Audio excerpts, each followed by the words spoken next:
دنیا کی تاریخ گواہ ہے کہ جب بھی کسی کو بے انتہا قدرت اور سلطنت ملی، اکثر لوگ غرور میں مبتلا ہو گئے۔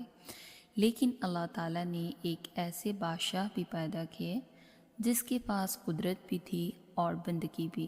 حضرت سلیمان علیہ السلام وہ عظیم نبی تھے جنہیں اللہ تعالیٰ نے صرف حکومت نہیں بلکہ علم، حکمت اور عدل کے ساتھ نوازا تھا۔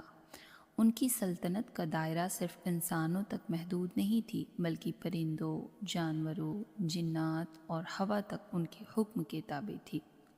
پھر بھی ان کا دل ہر وقت اللہ کے سامنے جھکا رہتا تھا۔ حضرت سلیمان علیہ السلام جب اپنے تخت پر بیٹھ کر سفر فرماتے تو ہوا ان کے لیے راستہ بنا دیتی اور لمبی دنیا چند لمحوں میں ہی طے ہو جاتی تھی۔ یہ تخت ان کی قدرت کی نشانی ضرور تھی، لیکن ان کی نظر میں یہ صرف ایک ذریعہ تھا، مقصود نہیں۔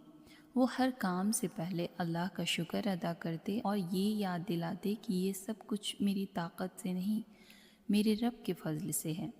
اسی دور میں یمن کی سرزمین پر ملکہ بلقیس حکومت کرتی تھی، جو عقل مند اور دور اندیش عورت تھی۔ جب اسے حضرت سلیمان علیہ السلام کے بارے میں علم ہوا تو اس نے تکبر کے بجائے حقیقت کو جاننے کا ارادہ کیا اور ادب کے ساتھ ان کے دربار میں حاضر ہوئی۔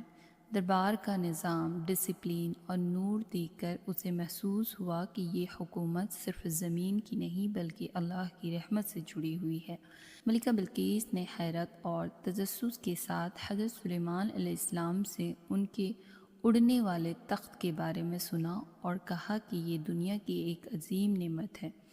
لیکن حضرت سلیمان علیہ السلام نے اسے سمجھایا کہ اصلی حیرت تخت کا اڑنا نہیں بلکہ یہ ہے کہ ایک بندہ اتنی قدرت پا کر بھی اللہ کے حکم سے باہر قدم نہ رکھے۔ ان کا کہنا تھا کہ اگر قدرت بندگی کے ساتھ نہ ہو تو وہ امتحان بن جاتی ہے۔ یہ باتیں ملکہ بلقیس کے دل پر گہرا اثر کر گئی۔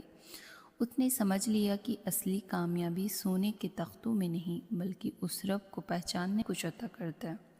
آخر اس نے اپنی زندگی کا سب سے بڑا فیصلہ کیا اور اللہ رب العالمین پر ایمان لے آئی۔